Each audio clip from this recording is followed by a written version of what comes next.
Hi guys, it's Kino. Welcome to another video. So in today's pick a card reading, we are going to be seeing what spirit wants to reveal to you right now about your future spouse or your life partner. I'll get a little bit more into the detailed breakdown of the reading once you choose your group, but for now we are going to take a look at your options. So there are 3 groups to choose from today. In each group we're going to be using a different tarot deck, and I've also placed different crystal hearts on top to help you pick. In just a second I will give you a close-up look at the crystals, the back artwork of the decks, the front artwork, and I'm also going to be showing you a different card from each deck, and these are random. I just shuffled and it's whatever card that came out. So when you are choosing your group, you may be drawn to the crystal, the artwork, the particular card that came out for you. You may also be drawn to a certain number in the timestamps. So if you did feel called to it, you might want to scroll down and see like what the timestamps are for each group. That might give you a hint of which group is for you. If you do feel drawn to more than one, that is totally fine. There could be messages about the same person in multiple groups, or of course there could be multiple potential life partners for you. So please feel free to use this reading in any way that it will best serve you. But without further ado, let's get a close-up look at each of your options. So for my group number 1s, your heart is Ruby in Zoisite, and your tarot deck is the Zoisite Arcana Tarot. And your random card is the Sun. For my group number 2s, your heart is Angel Aura Rose Quartz, and your tarot deck is the Lunar Eclipse Tarot. And your random card is the Queen of Swords. And for my group number 3s, your heart is Trolleite, and your tarot deck is the Gentle Earth Tarot. And your random card is the Hierophant. Okay, so just in case you need a bit more time to pick, these are all of your options laid out side by side so that you can compare them and see which one is calling to you the most. As always, take all the time you need to pick. You can pause the video if you need to. I'm gonna go ahead and get started with number 1. Hi number 1s, so if you guys chose the Ruby in Zoisite and the Zoisite Arcana Tarot, this is going to be your reading, all about what Spirit wants to reveal to you about your future spouse or your life partner. Just a couple things I want to mention before we get into the cards. When I was filming the intro and I flipped over the Sun card that I showed you, the camera timer went to 222, so that felt significant. I wanted to mention that to you. That could be a number that you're seeing, or a number that you see when you're about to meet your future spouse, or to confirm to you that you have met them. And also, after I filmed the intro, I turned on the air conditioning because it was hot in here, and the air that came out of the AC smelled like incense, because I guess I burned incense in here a few days ago, and then like the smoke maybe went into the AC unit. I don't know how it works. All I know is that I turned on the AC and I was blessed with this waft of like incense air, and it's just, I love that smell. It's so comforting. And something in me said like, that's a message for group number 1. And I thought about it, and I think there may be a message there of somebody's scent lingering and bringing comfort. So for example, this could be a scenario where your future spouse like spends the night at your house and then they leave, and you can still like smell their perfume or something in your house, like on the couch, on the bed, or you can still smell their products in the bathroom, you know, something like that. And the same thing could be happening for them as well. Like your scent lingers and it brings them comfort. And I'm thinking of that line in Shape of You by Ed Sheeran, where he says, last night you were in my room and then a bed sheet smell like you. So I don't know, there's a line like that. Okay. So that's what the incense smell made me think of. There could be something significant about incense as well.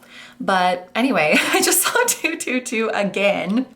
So that number is significant for you. Let's get into your reading, shall we? So this is the full breakdown of the reading. We have the reading here on YouTube as well as an extended, and we're taking it back to school today because today I felt called to do like a who, what, when, where, why, which is now reminding me of the absolute banger from Spy Kids.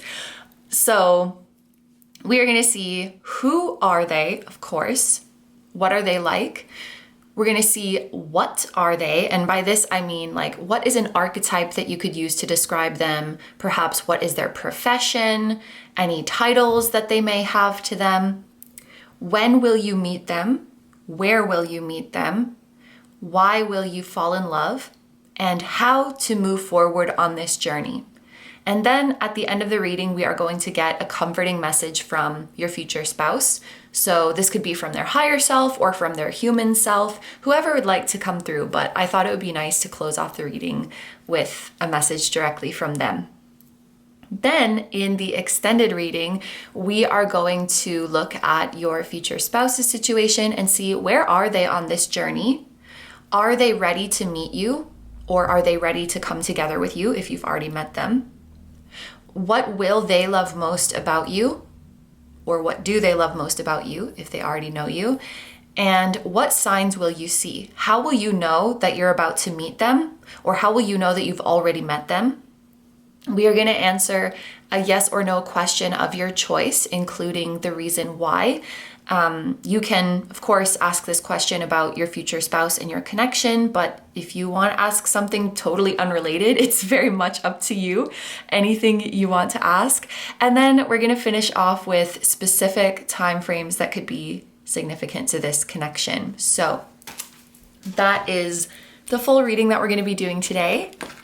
Thank you so much for being here, and let's get into it, starting with your Zeke's Arcana.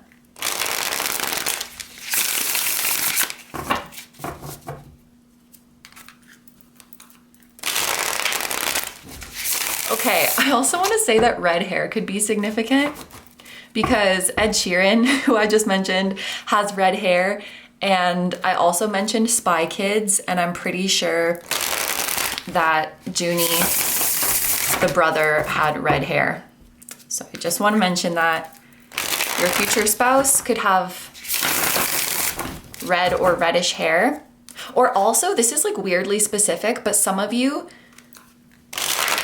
could meet, like the meeting of your future spouse could coincide with you deciding to change your hair in a significant way. So maybe you decide to dye your hair, or you decide to cut it significantly shorter, or like you get bangs when you didn't have bangs before, like a significant change to your hairstyle.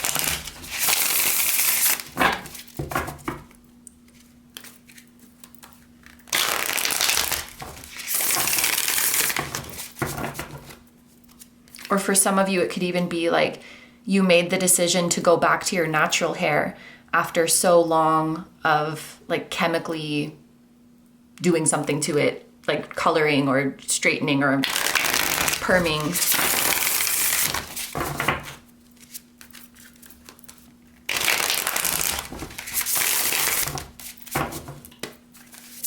Who are they?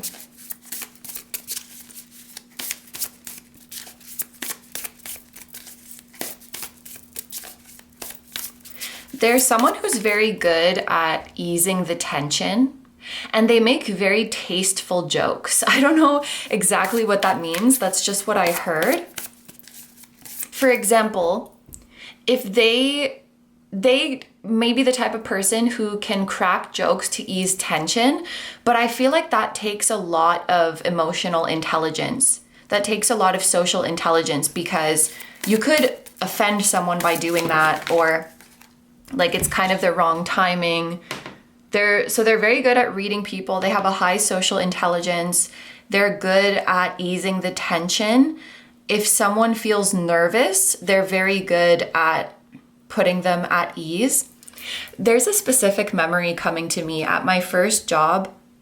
I think I was like 16, and I made a mistake, and my boss was like stern with me and I started crying because I was very scared of disappointing people. So it doesn't matter. I was like, you could tell I was visibly on the verge of tears. And then his wife was like working the shift with me, and she could tell that I was not feeling great, like something happened. So she just started like making nice small talk with me and asking about my family and my background, because like we both have Italian background, and she just immediately put me at ease again. And I don't know, I feel like your future spouse is that kind of person. They can sense when someone's nervous or anxious or sad or going through it, maybe when others can't. Like they have that, I guess it's an intuition. Maybe that wasn't a great example because I was visibly shaken up in that example, but you know what I mean, okay? They notice those emotional subtleties in people and know the perfect thing to say to ease tension or to lift spirits.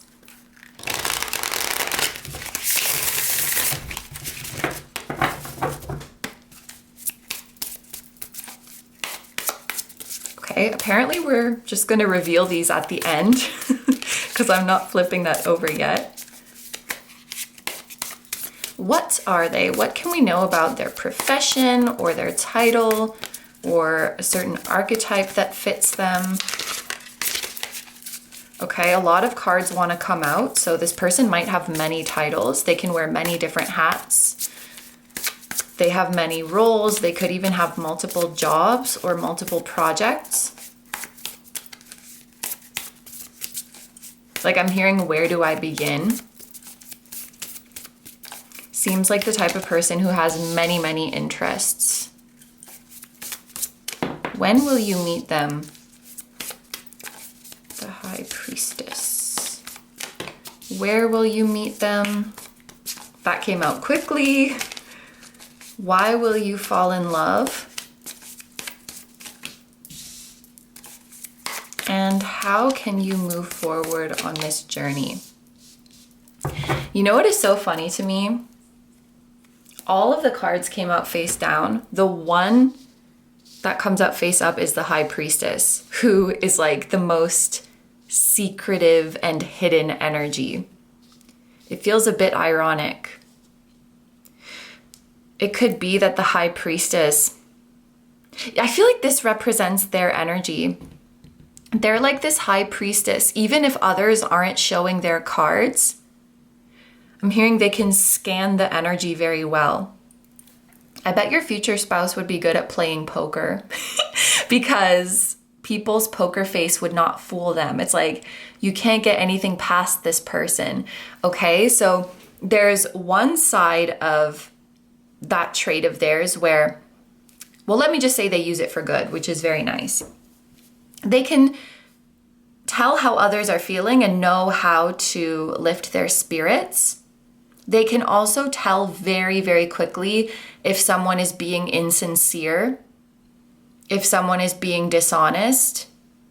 So if you're upset and they ask you what's wrong and you say, I'm fine, they're not going to buy it for a second. You can't really, it's hard to be inauthentic around this person. They have a really, really strong, I guess, BS detector or inauthenticity detector. They see all. You can't get anything past them. Okay, so for who they are, we have the 10 of Swords. For what they are, we have the 10 of Pentacles. For when you'll meet them, we have the High Priestess. For where you'll meet them, we have the King of Wands. For why you'll fall in love, we have the 5 of Cups. And for how you can best navigate this journey, we have the 2 of Pentacles. I also have clarifying oracle cards. They are pre-shuffled just because there's so many of them. So to clarify this 10 of Swords, we have the Cheetah. To clarify this 10 of Pentacles, we have sextile with potential, talents, stimulation, relationship friendly, communicative, creative, expressive, cooperation, encouraging, inspiring, and helpful. To clarify the High Priestess, we have yin. To clarify the King of Wands, we have first chakra, Archangel Michael. To clarify the Five of Cups, we have parenting, children, inner child healing, and guidance. And to clarify the Two of Pentacles, we have the love within you is infinite. Share it freely with the world. Okay. We're going to start over here with who they are. We have the 10 of Swords and we have the cheetah. First of all, I feel like this person could be very physically active. With this cheetah card, they could be, I mean, look at this. Look at this Archangel Michael with the 6-pack, okay? So your future spouse could be like in good physical shape. They could be on the lean side or on the muscular side. There's something long about their body, which could mean that they're tall, but it could also be like they have long legs or they have long limbs. There's something like long and lean about their body that is coming through. I feel like they're very fast, okay? So they could be a runner, like they could run fast, or this could be in the sense that they get things done quickly. They're able to finish their work quickly. The fact that this is paired with an air card, the 10 of Swords, I do think they also have a very quick wit, which I'm not surprised about because there was that message that they always just seem to know the right thing to say in any situation. And they crack jokes and it's like, how did you think of that so quickly? Like they just came up with it and responded to the situation in like 2 milliseconds. It's like, how did you think of that so fast? I bet this person could probably like freestyle. They could just rap on the spot, or like, they just know the right thing to say. And there's also something about they have both. You know, there's like 2 types of fitness, I guess you could put it that way. There's like the sprinting, which is these quick, big bursts of energy. And then there's like the more marathon style, which takes more long-term endurance. And I feel like your future spouse has both, the way they navigate life. So they can take on tasks that do require really high levels of energy for a short period of time, but they can also be successful in endeavors that take a lot of perseverance and where the results really, really take time to show up. They're able to do both, which I feel like maybe is kind of a rare strength, where most people might be good in one or the other. Your future spouse is able to do both. I'm hearing the word exemplary. So if your future spouse was in a classroom or if they were in a workplace, they would kind of become an exemplary person. I can see a teacher being like, see, look at their work. You see how beautiful this is? You see how they showed their answer? You see how they indented their paragraphs? Okay, sure. I mean, that's a pretty simple thing, but I feel like they really do put out exemplary work. And I feel like this is someone who excels without trying too hard. I'm also hearing they just have more processing power. Their brain just has more processing power. I will say they could have a tendency of overthinking, because that's something I often see when the 10 of Swords comes out for someone's personality. It's like you can't help it. You have such an active mind. Maybe you have an active imagination. You start overthinking and you can kind of get stuck in thoughts. You know, you could get stuck in a positive thought pattern. You could get stuck in a negative thought pattern. It's just that I feel like their mind is very active, and they might also get tunnel vision, like where they get stuck in certain ways of thinking. So that's one thing to look out for with them, or one thing that they might need help with. Yeah, this tendency to overthink. And they might also sometimes have a tendency to push themselves a bit too hard, like holding a very, very high standard for themselves, when really it's very okay for them to take a break. It's very okay for them to take a day off. And they're like, nope, I gotta go. I gotta do it. That's just the standard that they hold themselves to. And it's very impressive how they can show up with their full energy. But I hope they know that it's also okay to slow down and chill sometimes. The cheetah feels like a bit of a no chill energy. So they might need some help relaxing that restless mind sometimes. Yes. In terms of what they are, we have the 10 of Pentacles, which definitely means that they are a success. There is something that they have mastered, something that they have reached the highest level in. For example, I'm thinking about some sort of examination, an exam process that has multiple possible levels of certification, and they have like the top level of something. They could be a record holder in something. There's something about them being at the top. I'm thinking of black belts. I'm thinking of gold medals. And those might just be more metaphorical to illustrate this energy, although they could quite literally have those things. Maybe they graduated with the highest honors in something, or they have the highest qualification in their work. They maybe completed a program that is only like 1% of people complete, or something like that.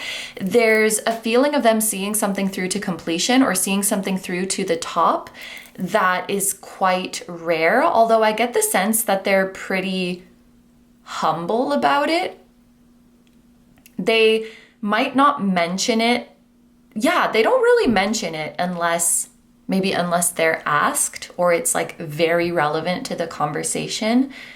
I get the sense that this is not someone who talks about themselves very much in social settings. They more so like to ask other people questions, or even better, I'm hearing, be more of just a listener or an observer or a fly on the wall, and speak when they really feel it necessary. But yeah, this is a very, very accomplished person. They're also likely wealthy, but they keep that to themselves. They don't really show it off. So you'll probably only learn these things about them after you've known them for some time. They don't introduce themselves with it. Yeah. And that could be, I think it's really a humility thing. That's how it's coming through. It's like a humble thing. They could be a family person. Like, family is very important to them. They could be someone who is very connected to their roots, like their cultural roots.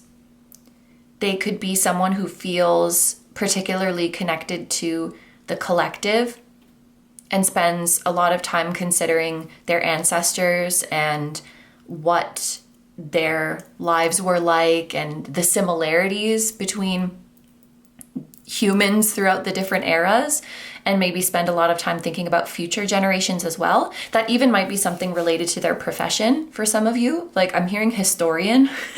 I don't know if they're literally a historian, but something about their profession might involve them going back and looking at historical records, or looking at trends over time.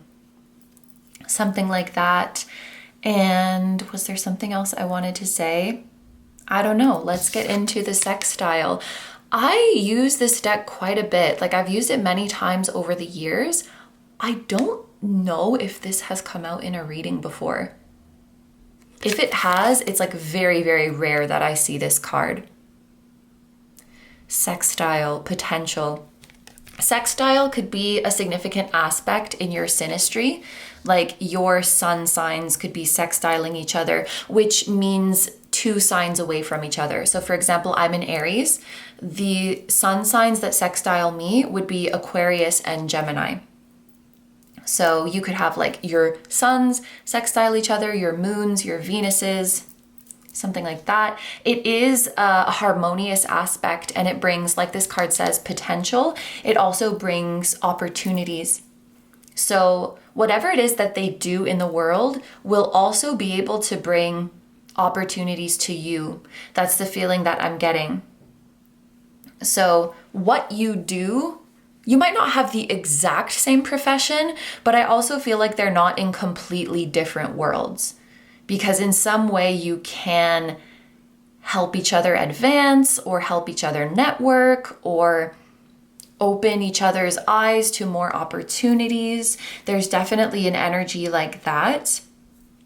And I also think that they have found their profession or their place in the world that is really a reflection of their natural strengths and their natural gifts. So this is someone who knows what they're good at. But again, it's like they don't brag about it. They just let their work speak for itself. I really like that energy. It's humble without being self-deprecating. Yeah. In terms of when you will meet them, we have the High Priestess and Yin. And I think this is really interesting because these are basically the exact same energy. High Priestess is Yin energy. It's the number 2. It's the shadow. And by shadow, I don't mean... Well, it is negative in terms of the duality of positive and negative, but it's not negative as in bad. Negative equals bad is like a human projection. This is the yin, this is the shadow world. You will meet this person at a time where you feel very much in your feminine energy, regardless of your gender. I'm also hearing when you're not doing too much. You've stripped down a lot. You've made your life more simple by making your inner world more simple. A very specific message that just came through is that some of you in the recent past, or maybe you're still feeling like this, your energy was kind of like a chicken running around with its head cut off. I don't really like that expression, but that's just how it came through. You know, like kind of running around, not feeling a clear direction, not sure what I should do. And it's because your decision making was other-centered, I'm hearing. So it's like, maybe if I do this, I'll get a positive response from the world. Maybe if I do that, this person will approve, or these people will like it. Or maybe like looking at others, looking at external trends, your projections of how people will receive what you're doing. And that made things very, very complicated. When you bring it back to center yourself, it becomes simple. And I feel like you're already going through this process of shedding motivations that never belong to you, of shedding opinions that never belonged to you, that you had absorbed from society or from the people around you. And that just made you confused about your direction. And you're saying, I don't need any of this anymore. And I'm not afraid to let go of this. Because in a way, society like sold you these opinions and these motivations with the promise that if you do this, it will make you happy. And if you do this, it will make you successful. And so even if you feel like, I don't really like this, it's like, oh, but this is what will make me successful. So let me just keep pushing. And this feels like you reaching a point where you're like, I feel like that promise was kind of bullshit, and I feel like I don't need to be doing any of this. I feel like I could be doing a lot less. I feel like I could live much more simply. And I feel like if I center myself and my own peace, I will be just fine. Some of you, like, you'll be letting go of FOMO, like fear of missing out, letting go of comparison to others, and just coming back to your own inner world and your own self. It's at that time where you're going to meet your future spouse. It's funny because I catch myself saying put yourself out there a lot. And whenever I say it, in the back of my mind, I'm like, where is out there? What is out there? What is put myself what? Like, sometimes it feels like an empty phrase, but I feel like you're going to meet them when you are not putting yourself out there. You could be meeting them in a period where you're feeling more introverted, where you're craving more solitude, where you just cannot be bothered. You can't be bothered to do the things that you used to do. But this is not like a depression thing. This is like oh my God, I'm free. I don't have to meet all these standards anymore. I don't have to perform in this way for society anymore. I can't even bring myself to do these things anymore. It feels so good that I can't bring myself to do these things because it just shows how little a fuck I give anymore. It feels really good. And it's in that era of your life that you're going to meet them. And I don't think you have to try to meet them. You'll attract them.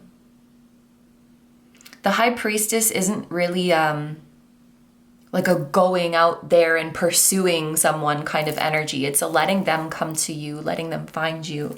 That's the kind of vibe that she gives. In terms of where you will meet them, we have the King of Wands and first chakra Archangel Michael. So Archangel Michael could be aiding you in bringing in this union and in your manifestations in general. I'm remembering that the first thing I mentioned about this card was his six-pack and his muscles. You could, this is quite specific, but some of you could meet your future spouse at the gym, or like, let's say you're a runner and you meet them on a run, or like you meet them in a yoga class or something where physical activity is involved, or a betterment of health is involved, or an environment that you are specifically going to with the goal of personal growth or with the goal of enriching your mind. It could be a class, it could be a seminar, something that you're going to either work your physical muscles or work your mental muscles, enrich your mind, or work your intuitive muscles. It's somewhere you're going for the purpose of expansion and becoming healthier. I actually feel that there is not one designated place for you to meet this person, because based on the similarities in your interest and lifestyle, there's multiple different places that you could run into each other. There's multiple different types of locations that you could both be found at. So it's not a matter of worrying about like, where should I go to find them? It's a matter of figuring out where you want to be to improve your physical, mental, and spiritual health, because they're on a similar journey too. And this lets me know that you're in the same city, probably. Or you will be very soon, because there's a feeling of you having the same interests and frequenting the same types of places. And so if you're pursuing your physical, mental health, like it makes sense that you're going to bump into them. I'm hearing it's a small world. You could both be part of a community that is pretty small. Even like me, for example, the tarot community, I feel like, I don't know, where in the world has a big tarot community? I'm not sure, but it's not so major in Tokyo or like in Japan in general. So, if you were going to tarot related spaces in Tokyo, you may see the same people around. So there's something like that for you where it's not one specific place, but as you pursue a certain type of lifestyle, there's a few different places that you could run into each other. Very interesting. Okay, in terms of why you fall in love with each other, we have the Five of Cups and we have parenting, children, inner child healing, and guidance. One thing, this is maybe like why you work together so well. Maybe I'll reword it for the other groups. It feels like a why you work together so well. First of all, I think you both want the same things in terms of children. So for example, if you don't want any kids, they also don't want any kids. If you want to have 4 children, they also want to have 4 children. If you are not ready, but you want them in the longer term future, like they feel the exact same way. It's like your views on starting a family match up really well. And if you are someone who wants children or has children already, it feels like your philosophies about parenting would be very similar. You would want to raise kids in the same way, which is great. And I'm also thinking of, you could have similar dynamics with your parents, or you've gained a similar sense of self-awareness by analyzing your childhood. Like maybe you're both very self-aware about the type of child you were and what your childhood dreams are. You very much keep your inner child alive, and you're also very aware of your childhood traumas. And the fact that you both have that awareness, I think, makes you work really well together. And I also think that you're both huge supporters of each other, connecting to their inner child and letting their inner child out. Oh, this is reminding me of my dad and my stepmom. I was doing a video call with them recently, and my stepmom was saying they've been together for, oh my gosh, like almost 20 years now. That's crazy. I feel old. And my stepmom said, like, you know, one thing that makes us still happy together after all these years is that we never stop being children. You know, we never stop being childlike together and having fun and being silly together. And that stuck with me. I thought that was really sweet. So I definitely think that's a dynamic for you and your future spouse. Like, you don't turn into like rigid, serious, shut off grown-ups. You stay open-hearted. You stay believing that anything is possible. You stay playful. You stay not afraid to be cringe, not afraid to be passionate. You stay open like this. And I also think you both embrace life for the light and the shadows. There's something about this Five of Cups that has the spilled cups and the upright cups, because we would usually see a person crying over and focusing on the spilled cups, but something about this crow just looks very objective. They look very wise. They're like, yes, I have some spilled cups and I have some full cups, and I'm grateful for the experience of all of it. Such is life. Like, understanding that this sounds a bit cheesy, but like, there's no light without the darkness. There's no darkness without the light, but it's true. It's true. Like, whenever one thing exists, its opposite exists, and they can't exist without each other. And I feel like you both have that philosophy of embracing all of it. You acknowledge the positive and you're grateful for it, and you also acknowledge the negative and allow yourself to feel it. And that's beautiful. It makes you work really well together, because like, imagine if one of you was like positive, optimistic, toxic positivity, love and light, and then the other one is like super cynical and like everything sucks. That's not gonna work. I feel like you both have a beautiful balance together. Finally, for how you can best navigate this journey, we have the Two of Pentacles and we have the love within you is infinite. Share it freely with the world. I'm thinking of my Two of Pentacles in the Angel Tarot deck, which is the first tarot deck I ever got, it says too many things going on at once, like the need to be more playful or something like that. So it's funny that we were just talking about a childlike energy and being playful. Making more time for that, I think, is definitely going to provide more opportunities and more places for your future spouse to find you. Something that came to my mind as well when I saw the Two of Pentacles is to restore your priorities. That's not how you usually say that. Reevaluate your priorities, but I said restore. There's a feeling of going back to the old priorities that you once had. Going back to your old life priorities that you knew was right for you, and then maybe you strayed from it. You're coming back to it. Interesting. And don't sweat the small things. That also sounds very cliche. Cliche, like put yourself out there. But it's true. Don't sweat the small things. Getting into the practice when you find yourself worrying about something, stressing about something, is this really worth my time? Or is my brain just fixating on it because it's bored? Or is this just the negativity bias of my brain? Is this going to matter tomorrow? Is this going to matter in a few hours?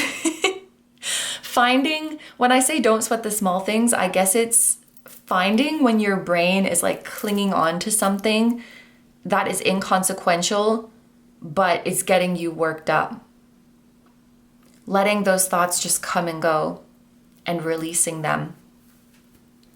So, seems like this advice is about being playful and being present. The reason this would help you come together with your future spouse is because when you're in an uptight and serious energy, I feel like you're less open to the surprises that the universe wants to give you. And the universe might be guiding you to go to this place on this particular day, or like put down the work and let's go out, and like kind of trying to give you nudges like that. And if you're in a more uptight energy, you might be like, no, I have to do 18 hours of work today. That's obviously hyperbole, but no, I have to stick to this rigid plan. Embracing that more like flexible and playful energy will help you to find them faster. Yes. Okay, the last thing we're going to do is get a comforting message directly from your future spouse. This could be from their higher self or from their human self, whoever would like to come through.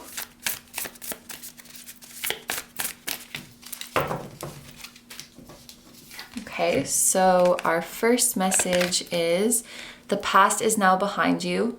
Release it and embrace new possibilities. A new path is now available to you. Follow it with faith. And one more. Oh, these cards are so big. It's hard to hold them in my hands. Okay.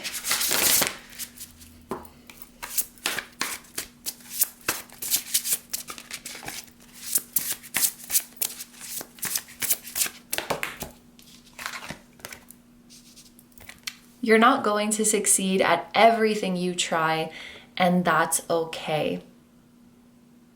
I really like this message, and I think about this sometimes. Like, when we see these really successful people in society, they guaranteed have a ton of failures. But for every 10 failures that they have one success that is really, really big.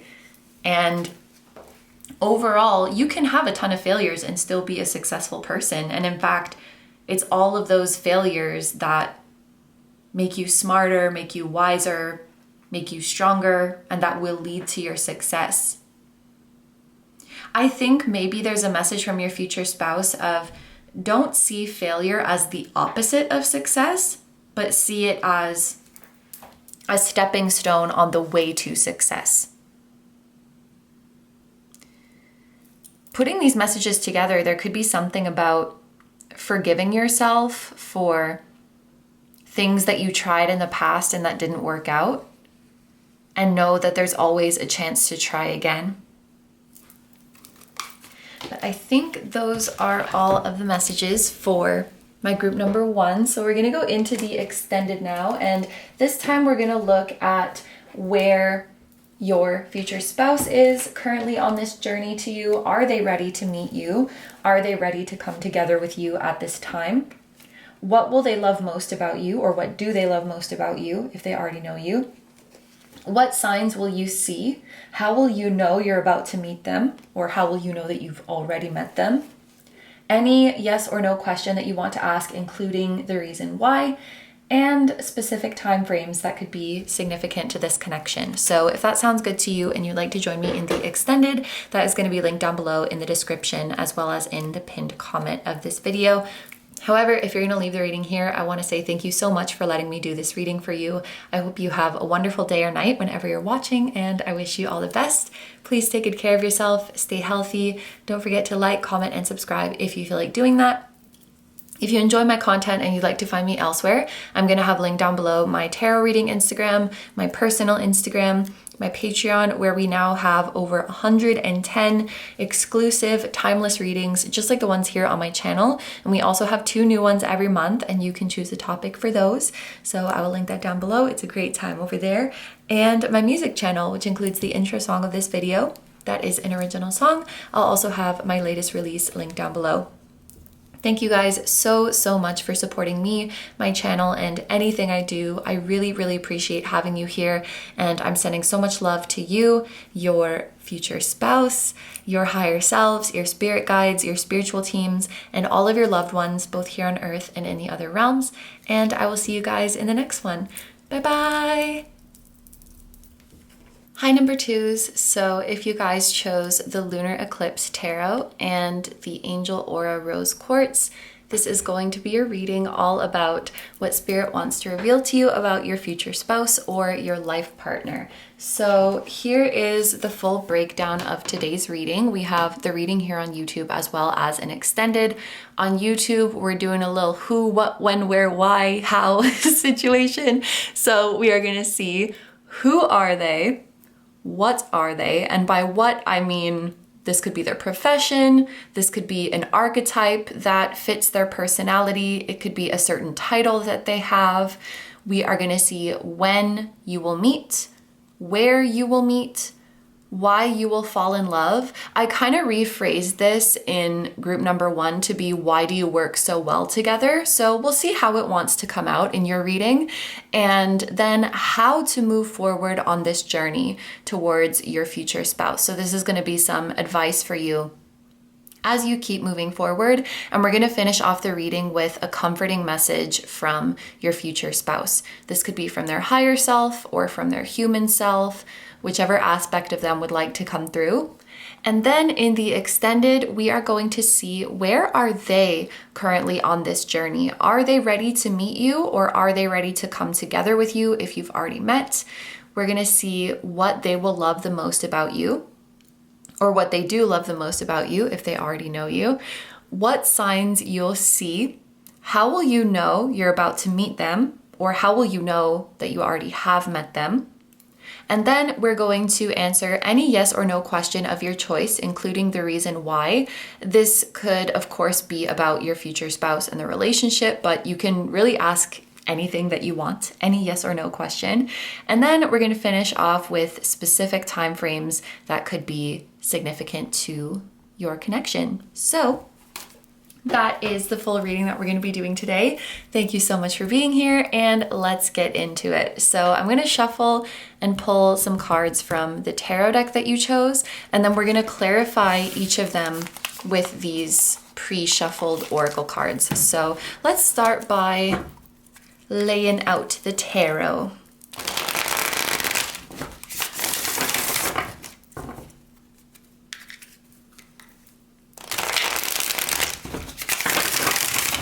I love how, I didn't really plan this, but I love how the I almost said glowy, that's not the right word. The shiny pink matches like the side of the deck with the stone.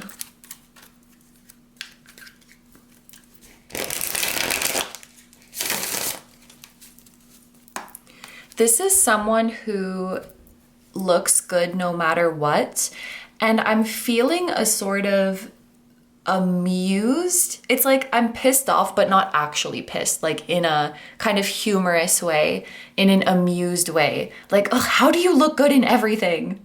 How do you look good when you try and when you don't even try? How do you look good from every angle? How do you always look good in candid photos? Like that kind of playful annoyance, like, ugh. So I think that could be how you feel towards your future spouse, or how they feel towards you, or both.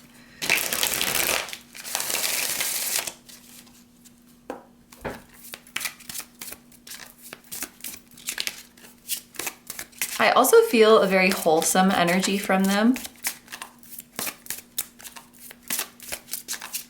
Who are they?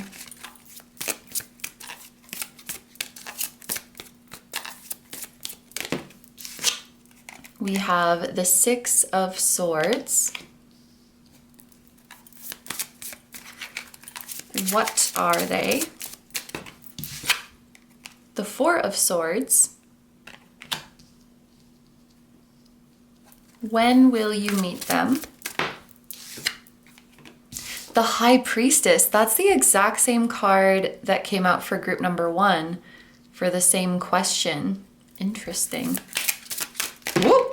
Where will you meet them? I don't think I'm going to take all of those, but that's very interesting. This is a similar message to group number 1 as well. Like the fact that there's not like one specific place where you can meet them. There's multiple places where you could run into them. And that message came out for group number 1 too.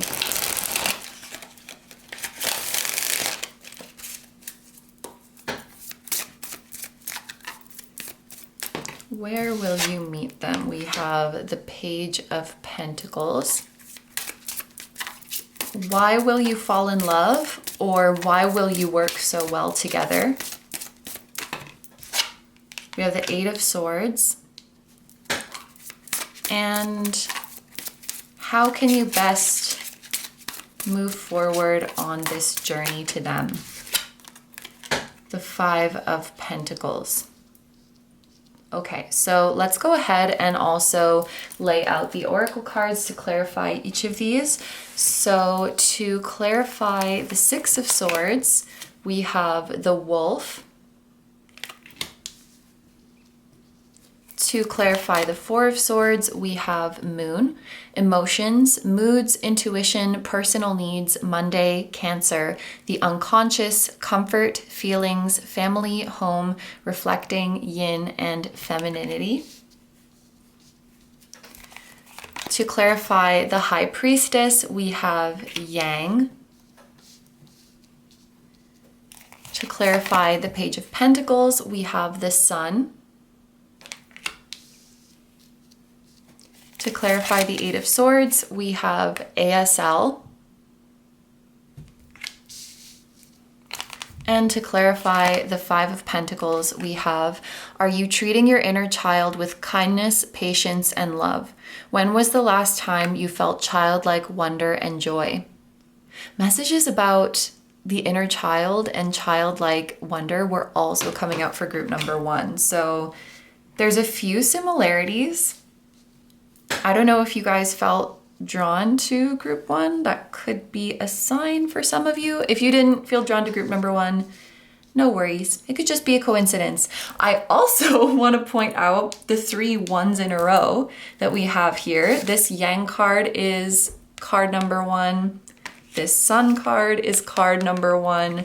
And this ASL is also card number 1. That could be a number that you are seeing frequently, or I feel like when the number 1 is associated with a relationship, there's a feeling of something being your first time, and like I've never felt this way about someone before. I've never met someone like this before. This is, for some of you, this could be your first relationship, or your first healthy relationship, or your first relationship that lasts a certain length of time. There's a first that's involved with this. There may even be something that surprises you about your future spouse. Like, what? You've never done that before? And it could even be something small. Like, you've never seen that movie before? You've never been to that restaurant before? Oh my gosh, I have to take you. So it could also be an overall energy of the relationship that you get to experience a lot of first times together, which does make me think that you will go on adventures together, and you may have a lot of dates that are out. I mean, maybe that's a definition of a date, is being outside of the home. I guess what I should say there is that when you hang out, maybe rather than being at home all the time, you make a point to try out this new place, go to this new neighborhood. You may travel a lot together. I feel like you activate that part in each other that wants to try new things and wants to go on adventures, which is really nice. And there's something about food that is coming up quite strongly. So you could both be foodies. I don't know if people use that word anymore, but I don't know. You could both really like food, or it holds a special place in your heart. Maybe it's a way that you connect, like when you cook for someone, or it's a way that you connect to your roots or a certain culture, something like that. Or you could just both enjoy trying different cuisines a lot. I don't know, that's coming through. It's a nice message. Also, I do feel like you could be meeting this person online. Just looking at this ASL with the chat window, that could be a confirmation for some of you. And I feel like that would especially make sense with the previous message of there's not one specific place that you're destined to meet. Because when I relayed that message, I was sort of getting a feeling of you and them deciding where should we meet, and there's different options. So it's likely that you'll be messaging before you meet in person, whether that's through a dating app or finding them in an online community, or maybe you have mutual friends and you start messaging each other. I actually have a friend who met his wife that way. They were kind of in the same friend group but didn't know each other that well, and then he saw her story and was like, you know what, let me DM her. Let me just reach out to her and check on her, even though they weren't that close. And then they built their relationship just messaging each other. And then finally, they met in person, and the rest is history, and now they're married. So could be something like that that's happening with you. It could also be that in the early stages of your relationship, most of your communication is online. So there could be some dynamic in the beginning of the relationship where,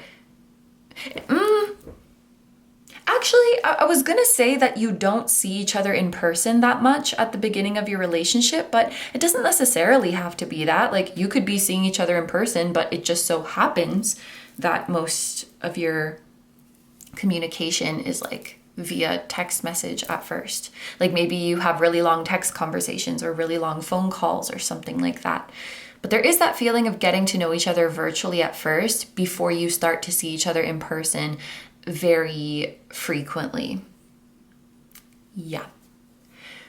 Okay, also, buns could be significant. I'm just looking at these people who have buns, or a hat. Someone could wear a hat. I can't wear hats because I have too much hair. But anyway, let's get into it. I think it's very sweet. I was picking up a wholesome energy from them, and then we have these sun cards, because it does make me think of a ray of sunshine. I feel like even just thinking about this person will immediately make you giddy. Just seeing a picture of them will make you feel giddy, or when your phone lights up and it's them, it's they messaged me. There's a really the word talking stage immediately makes me ugh, because it's I'm in the talking stage with this person. It just doesn't sound good. But in this specific relationship, I feel like you have a really beautiful talking stage with them. You have really really nice exchanges via text message and you're just so sweet with each other. That's just something that is coming through very strongly. For their personality, we have the Six of Swords. So this is definitely an excellent communicator. That could actually be a part of their job. They could write books or write articles or write papers. They could be in charge of summarizing things. That's really specific. In charge of summarizing things, or like analyzing large amounts of information and condensing it to the most important things. So they're good at reading comprehension, apparently, analyzing large amounts of information, recognizing what's important, and they're good at conveying it. They're a good communicator. And I feel like this is both professionally and in their personal relationships. I do get the sense that this is a deeply emotional person. They have the ability to communicate their emotions from a detached place. I'm not saying you have to do that. It's just something that they're able to do, which could serve them sometimes. I guess what I mean by that is they are able to be in that emotion and really feel it. And they're also able to zoom out and be more of an observer of their emotional experience. I do feel like this is something that will make them good at conflict resolution, because they're not likely to speak from a reactive place, like an emotionally reactive place. I think that being with this person feels very peaceful. Even if there is conflict, I feel like there's this underlying sense that everything is going to be okay, and because we're moving in the same direction together. This person could come from somewhere far away. I feel like where they're currently living is not their hometown, and could be actually pretty far. I mean, far is subjective, right? Could be a different city, different country, but I do feel like they have relocated somewhere. This is super specific. I don't know if it's for everyone, but I got the energy of someone who moved to a different country, but that country speaks the same language as their home country. That's like very specific. Also, I forget what these are called. Maybe it's called cattails, these plants, but that could be significant. Like these could be a significant sign for someone. Crows as well. There's a lot of crows going on. This person is very intelligent. There's something coming through about they have no desire to exploit their intelligence or exploit their talents, which I honestly think is very healthy. Rather than feeling like, oh, I have this talent, I must find a way to monetize it, I must find a way to make it into something productive. They don't feel that pressure. I'm almost getting hermit vibes from them, in the sense that they do not feel pressured by the outside world. I'm thinking of, there's the song New Woman by Lisa and Rosalia, and one of Rosalia's lines in the chorus, I'm not going to say this in Spanish because I'm too shy. But anyway, she says like, I'm focused and nothing pressures me. And I've also heard her say in interviews that she never feels like she's behind because she's going at her own unique rhythm. So I think your future spouse has that same energy as Rosalia, who is a singer, by the way, in case that was not clear. If you haven't listened to her, I highly recommend it. She's one of my favorites. But I don't think they feel pressured or rushed by the outside world. You know, it's like everyone around me is running so fast, trying to do this and do that and prove themselves. And I just will not buy into that pressure. I'm just going at my own pace. And I think them being in that calm and chilled energy, it will be very peaceful to be around them. Definitely.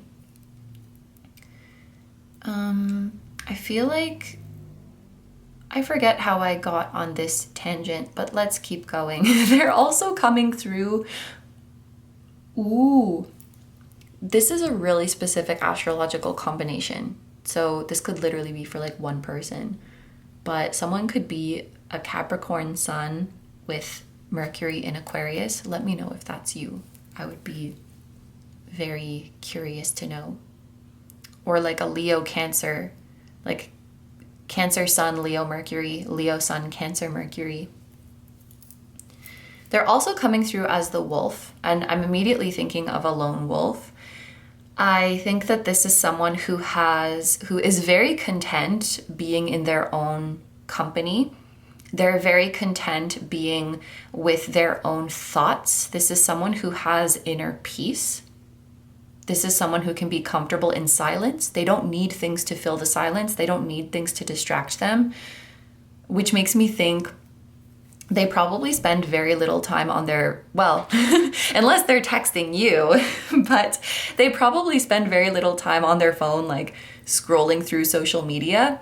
I think they use phones for the reason they were originally intended, which is to keep in touch with people in your life, you know?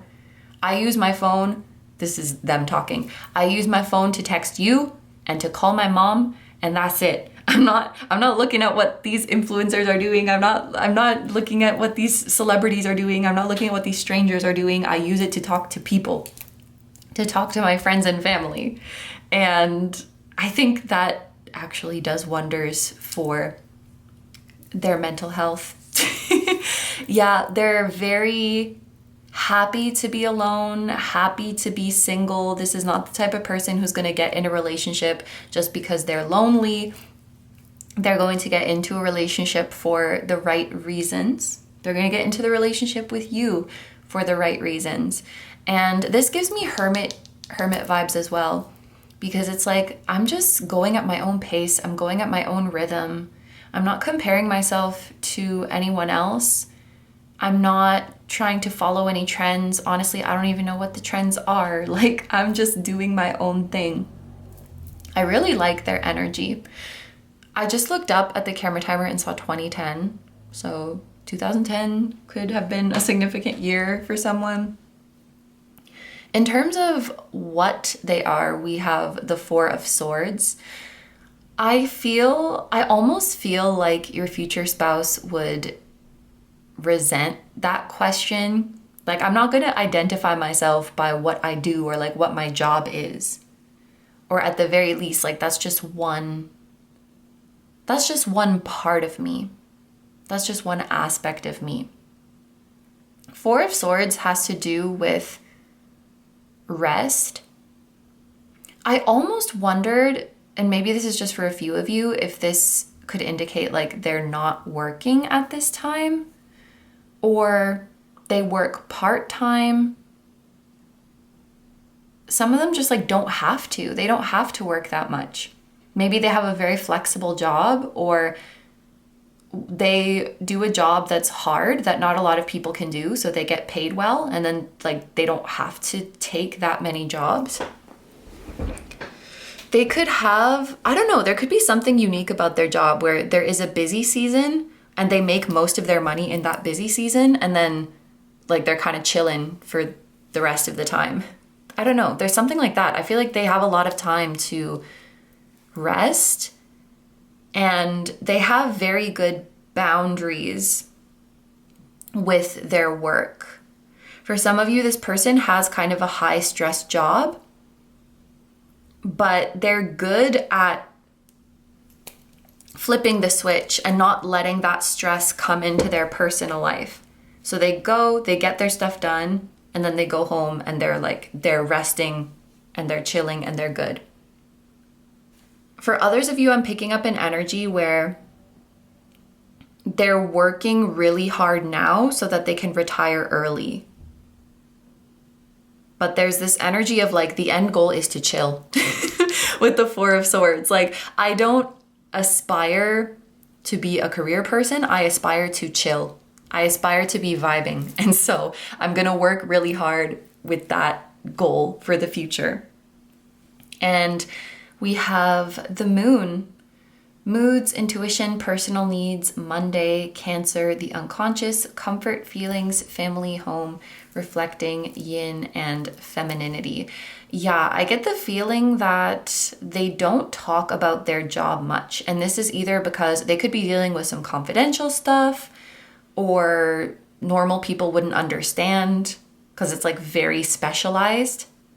Like, I don't know, if a scientist comes home and starts talking to me about their job, I'm not going to know what they're saying, you know? So it's like very few people who can really understand what they do, or they don't want to talk about that when they're not, like, I was just there. What? I don't want to talk about it. Let's talk about something else.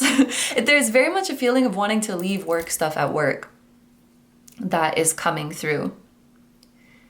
I do think that this person is, I want to say, a mystic, which I don't normally use that word, like, oh, you're a mystic. But the moon, the Four of Swords, the High Priestess, it is giving that vibe. They're very calm about it. I feel like when the universe gives them a sign, they just accept it.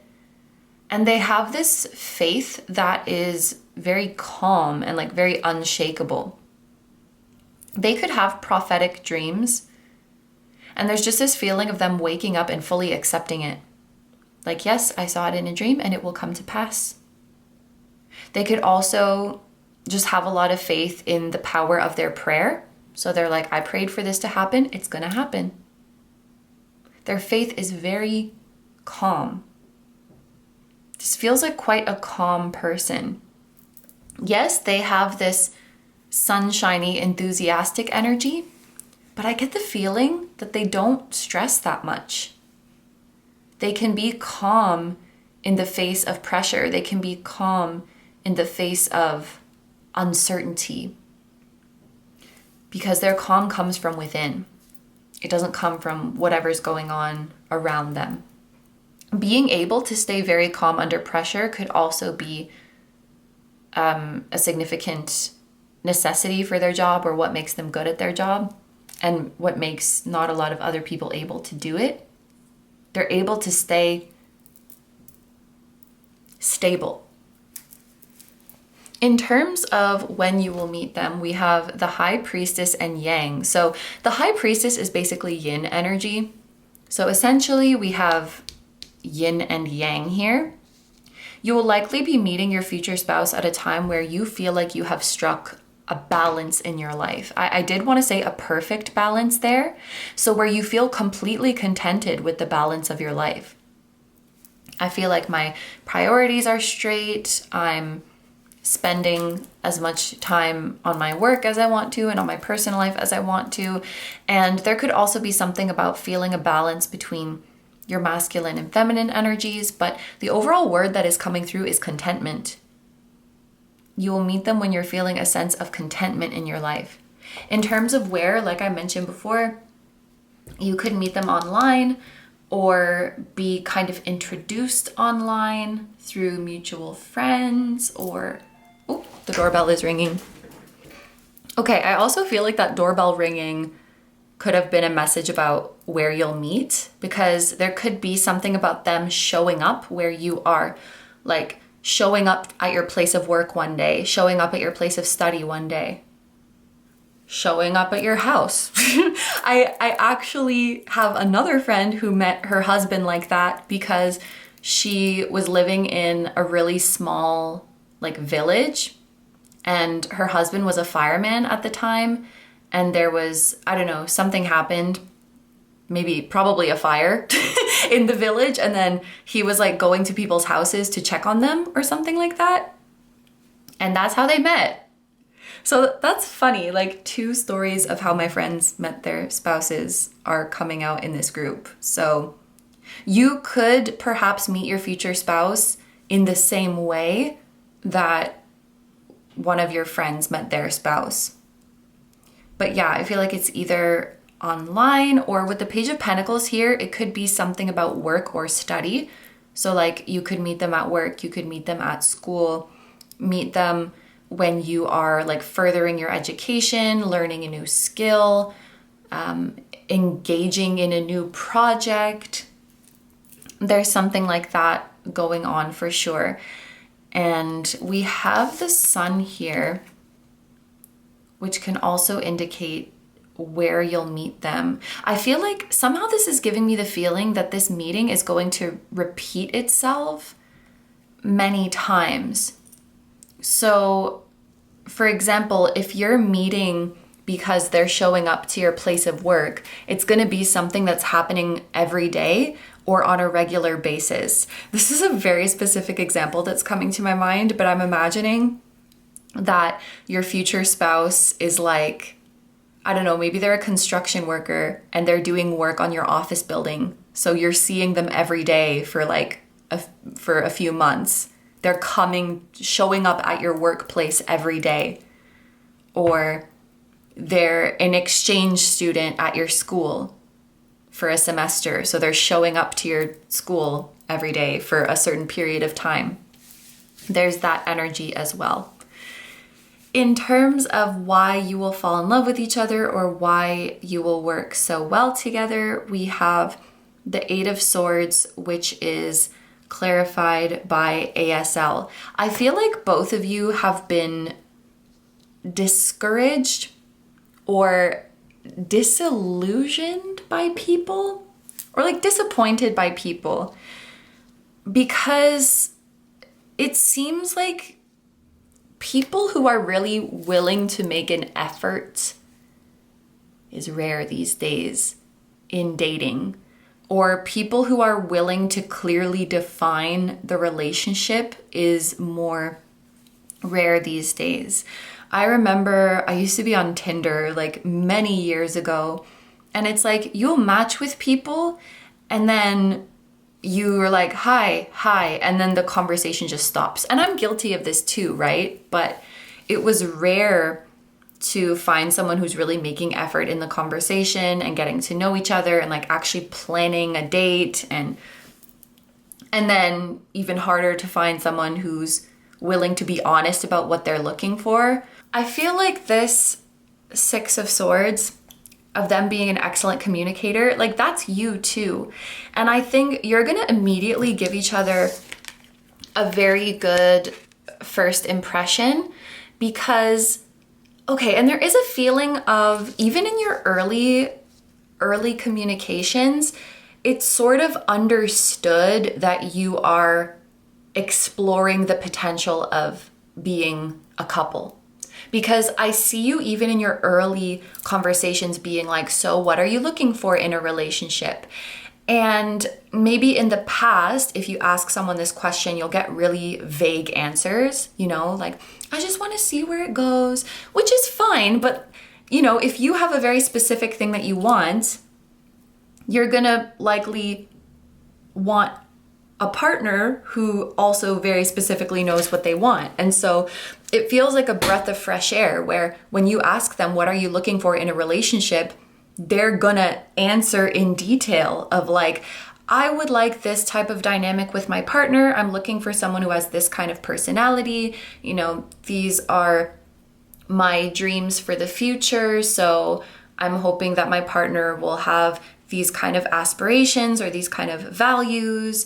And, you know, like, I just saw 3333 as well. You'll be able to openly discuss these things and be very honest, and nobody's holding back about saying how they truly feel.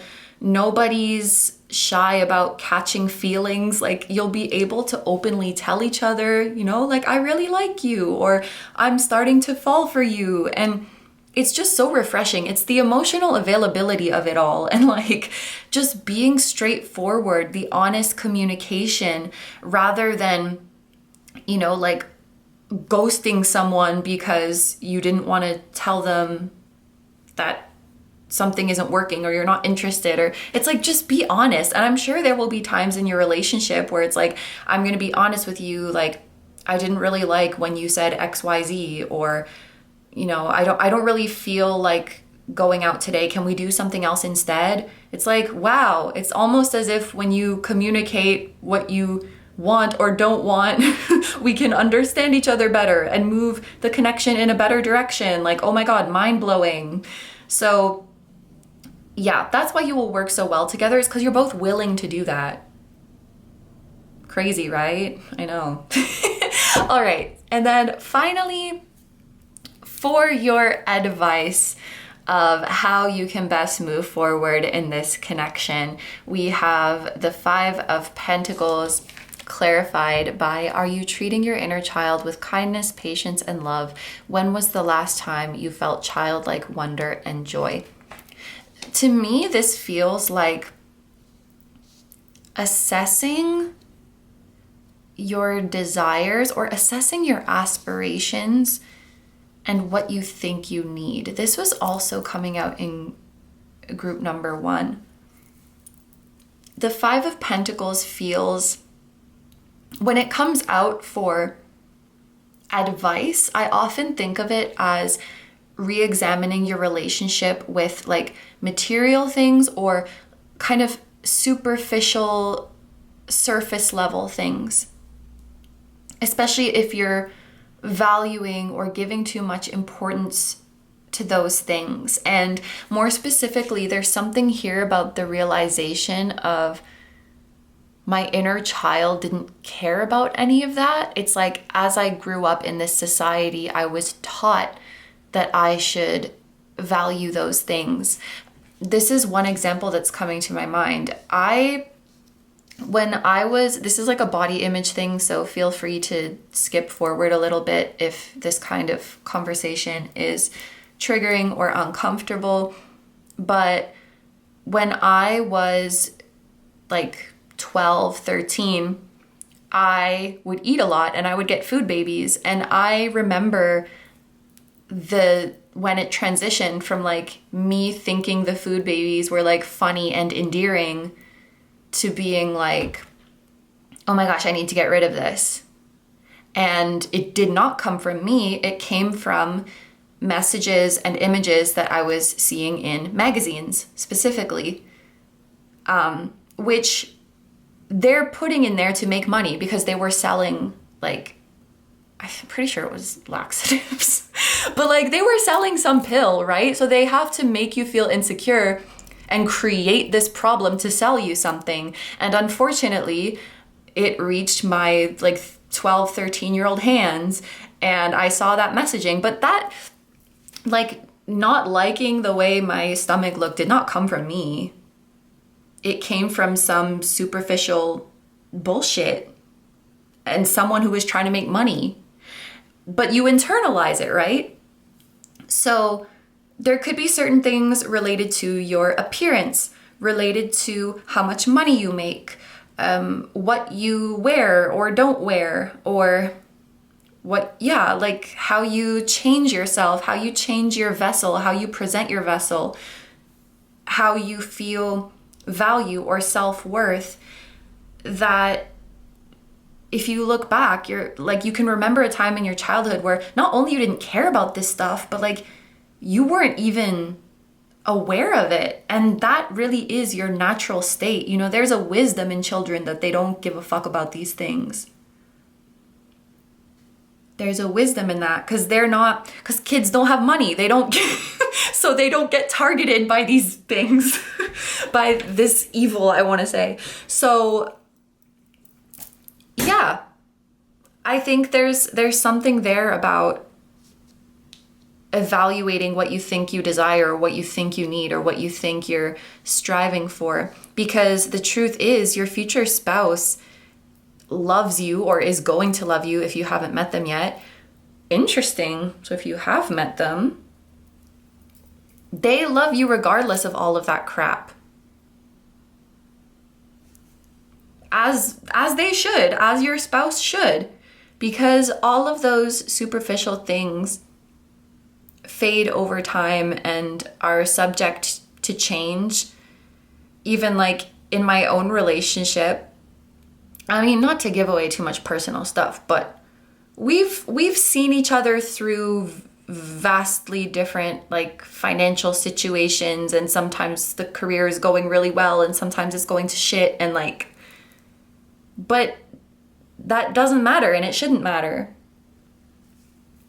So I guess to sum all of this up as a piece of advice, it's about seeing through to what really matters, I guess, seeing past the illusions of the surface level stuff and making sure that those surface level fake needs, because you don't really need them, are not skewing your self-image.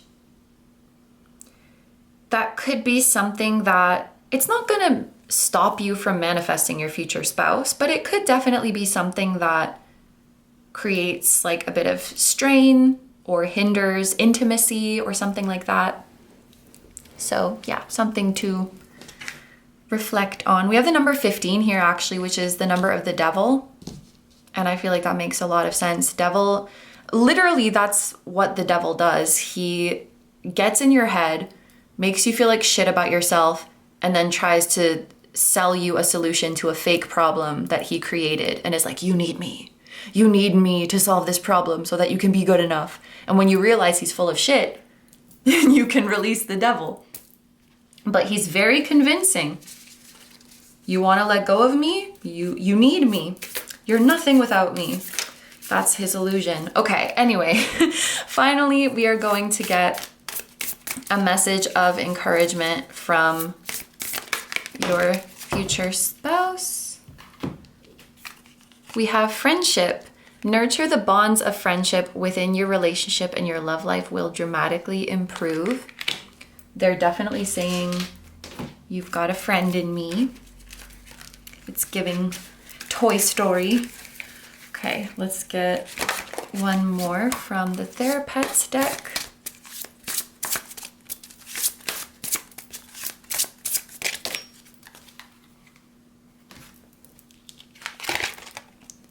Trying your best is all that matters. The rest will fall into place. That's so sweet. There's like a little squid called firefly squid in Japanese, and I wonder if that's what this is, because he looks small and glowing. It's always making me think of firefly squid. Fireflies could be significant. The other day, I was having like half asleep thoughts. You know, it's those random thoughts that they just like come out of nowhere. I was almost asleep and I was like, I don't know the mechanism that makes fireflies light up. And I don't think they know either. But yeah, fireflies could be significant. So group number 2, we are gonna head over to the extended now, where we're gonna see where your future spouse is on this journey. Are they ready to meet you, or are they ready to come together with you? What will they love the most about you, or what do they love the most about you if they already know you? What signs will you see so that you know you're about to meet them, or what signs will you see to know you already have met them? I think we'll look at both, because we looked at both for group number 1. So signs you're about to meet them and signs you have met them. And then we are going to answer a yes or no question of your choice, including the reason why. And then finally, we are going to see specific time frames that could be significant to your connection. So if that sounds good to you and you'd like to join me in the extended, that's going to be linked down below in the description as well as in the pinned comment of this video. However, if you're going to leave the reading here, I want to say thank you so much for letting me do this reading for you. I hope you have a wonderful day or night whenever you're watching, and I wish you all the best. Please take good care of yourself, stay healthy. Don't forget to like, comment, and subscribe if you feel like doing that. If you enjoy my content and you like to find me elsewhere, I'm going to have linked down below my tarot reading Instagram, my personal Instagram, my Patreon, where we now have over 110 timeless exclusive readings, just like the ones here on my channel. We also have 2 new ones every month, so that will be linked down below. It's a great time over there. And my music channel, which includes the intro song of this video that is an original song. I'll also have my latest release linked down below. Thank you guys so much for supporting me, my channel, and anything I do. I really appreciate having you here, and I'm sending so much love to you, your spouse, your higher selves, your spirit guides, your spiritual teams, and all of your loved ones, both here on earth and in the other realms. And I will see you guys in the next one. Bye bye! Hi, number threes. So if you guys chose the Trolleite and the Gentle Earth Tarot, this is going to be your reading. This is the full breakdown of the reading that we're going to be doing today. We have the reading on YouTube as well as an extended. Here on YouTube, we are doing a who, what, when, where, why, how situation. So we are going to see who is your future spouse. What are they, in the sense of what archetype would apply to them, what profession do they have, what titles might they have, things like that. When will you meet? Where will you meet? Why will you fall in love? This could also come through as why do you work so great together? However it wants to come through. How to move forward on the journey towards them. So this last section is going to be some advice for you, and then we are going to close off the reading with a comforting message from your future spouse. This could be from their higher self or from their human self, whatever aspect of them would like to come through. And then in the extended, we are going to see where are they on this journey? Are they ready to meet you, or are they ready to come together with you if they've already met you? What will they love most about you, or what do they love most about you if they've already met you? We are going to see what signs you'll see to let you know that you're about to meet them, and what signs will let you know that you already have met them. And then we are going to answer any yes or no question of your choice, including the reason why. You can, of course, ask a question about your future spouse and your relationship, or you can literally ask anything. And then we're going to finish off the extended with specific time frames that could be significant to this connection. So that's the full breakdown of the reading today. Thank you so much for being here. And let's get into it. So we're going to start by pulling some cards from this Gentle Earth tarot that you guys chose. And then we are going to clarify each of the tarot cards with one of these pre-shuffled oracle cards.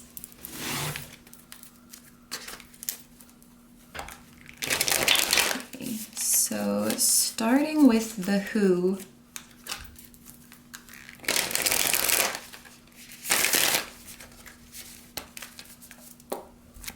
Who is your future spouse? Who are they?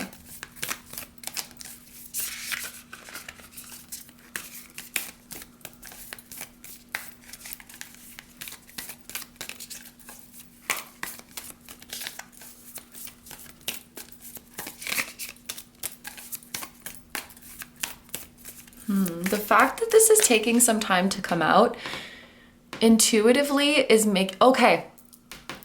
Your future spouse has actually spent a lot of time pondering this question, like, who am I?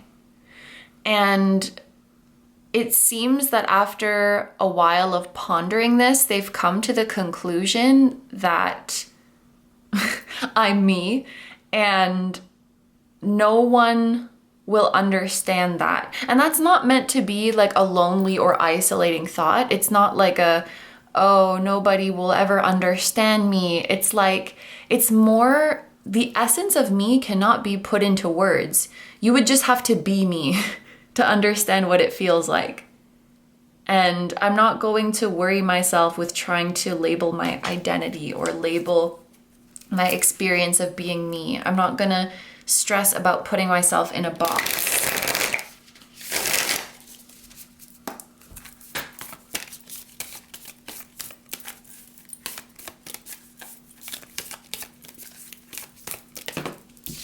Okay, we have the Eight of Stones, which is the Eight of Pentacles. What are they? What archetypes fit them? What profession or role might they have?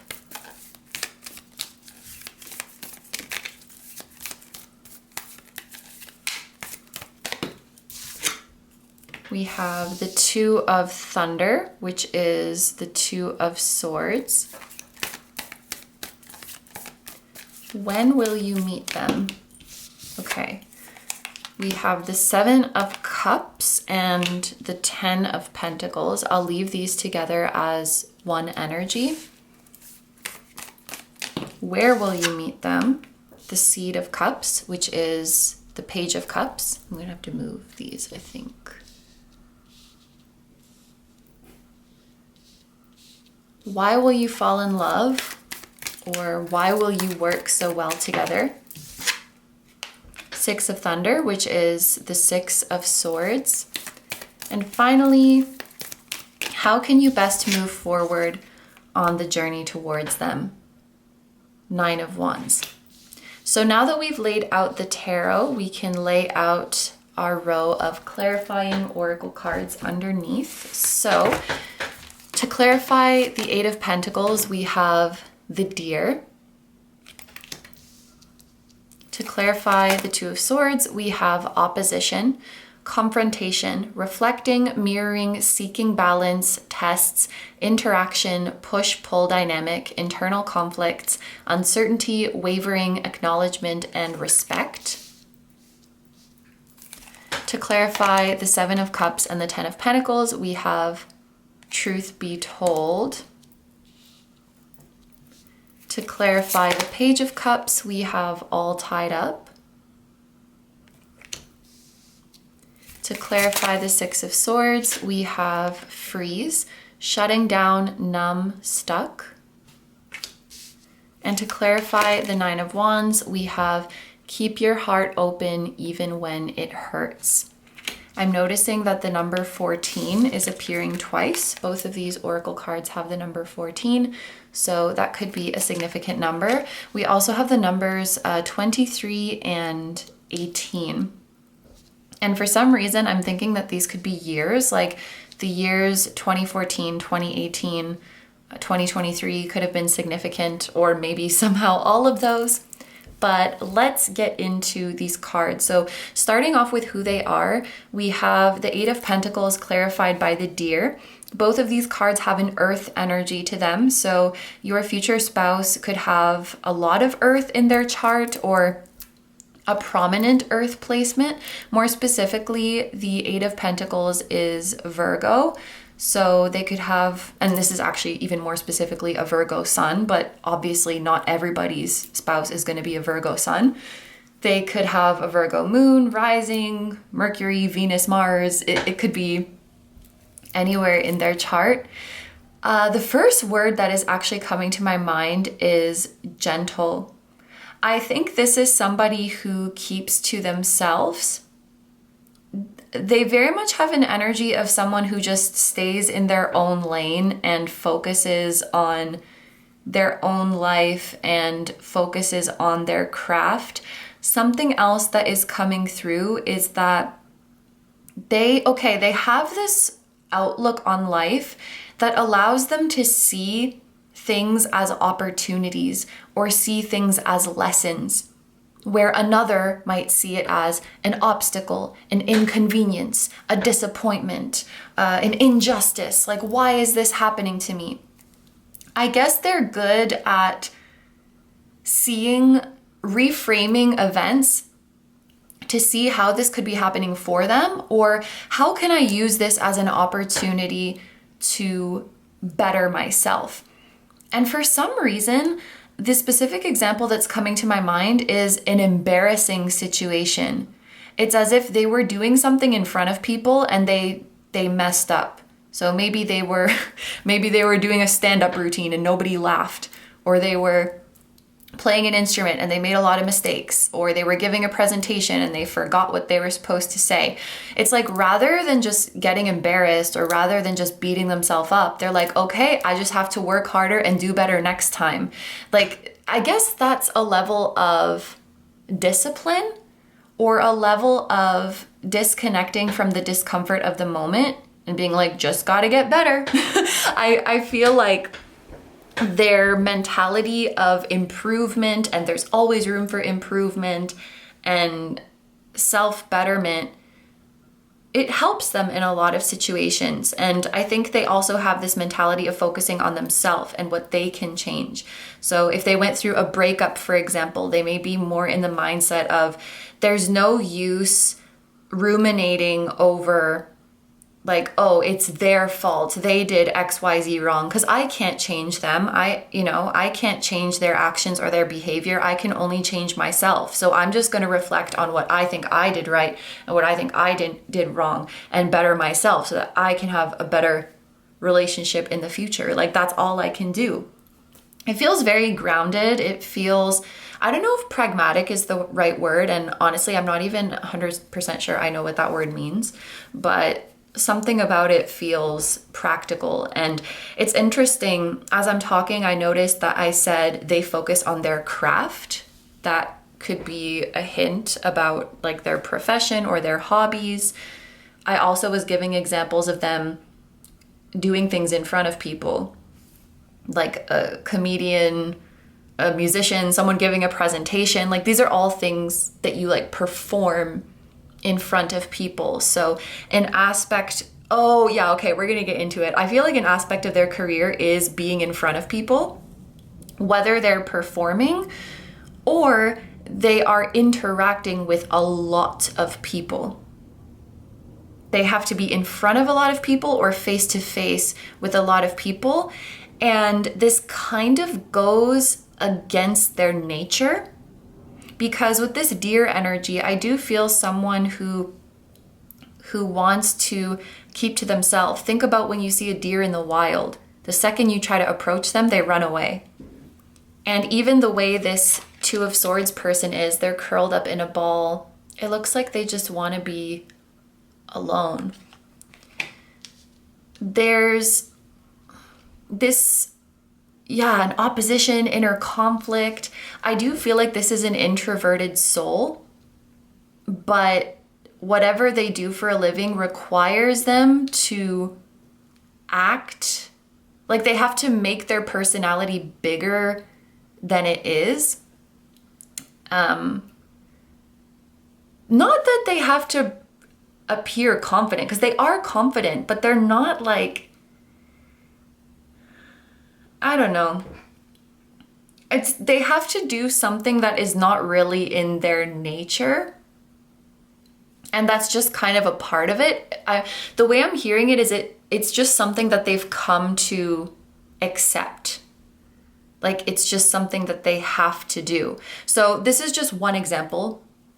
Let's say this was a musician. Obviously, not everybody's spouse is a musician, but just for this example, it's like, if they could just do what they like, they would just like stay in their house and play their instrument by themselves.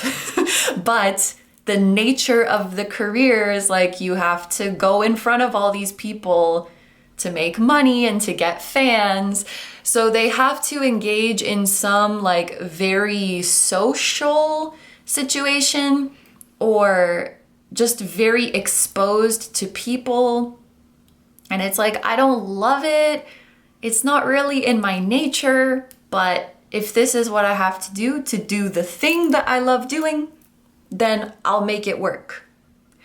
And I'm thinking, oh yeah, that makes so much sense, because this is Libra energy. And opposition, like when planets are in opposition in astrology, it means that one planet is in the 7th house from the other one. Yeah, it's giving Libra vibes. So having to be around people, having to match other people's energy, it's like, that's not the part of it that I love. The part that I love of it is the craft itself. And so, but this is just what I have to do. And I think that they've made peace with that. I do think, really though, their true essence is like an introverted soul, a sensitive soul. They are very hardworking, but it doesn't really come from a place of wanting to prove themselves to others. It's more like an obsession with reaching their potential, or like an obsession with perfecting their craft. And just really, there's one specific thing that they really, really love that I think they would spend a lot of their time doing. And I do think it is also what they do for a job. Because it's like, even if I made $0 from this, I would still do it. And I would still be obsessed with it. But because I live on Earth, funny that it's coming out that way. I live on Earth. I'm a human. We live in a society. Unfortunately, like, I gotta pay bills, so I have to come out of my shell. I have to interact with all these people so that I can make my money. But if I had it my way, I would just stay here in my little corner doing my thing. Yeah, that's the vibe that I get from them. So in terms of when you will meet them, oh, also, sorry, this is like wait a minute. You could actually, everything that is here, you could actually have all of these astrological placements in one person. I would love to know if anyone out there has this, or like a person in your mind has this, but it's Sun in Virgo, Mercury in Virgo, Moon in Libra, and Venus in Scorpio. You could have all of those. That would be crazy if someone has them. But anyway, I just wanted to mention that. It's not important for the reading at large, but just a little thing I wanted to mention. I am noticing chickens and a cat in this 10 of Stones card. So someone could have chickens or a pet bird. Someone could have a pet cat. In terms of when you will meet them, we have the 7 of Cups and the 10 of Pentacles. You will meet this person at a time in your life where you're feeling like there's an ending, but the ending is not feeling the way you thought it would. How do I say that? It's like you've reached a certain level of completion in something, perhaps a certain level of mastery.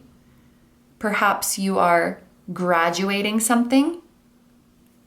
And this could go a few different ways, but you're either feeling overwhelmed, confused, or disillusioned at this ending. So just to illustrate this energy, let's say you graduated college. That's just for this example. An overwhelmed feeling would be like, oh my gosh, now what? Now I have to choose my career. I don't know what I want to do.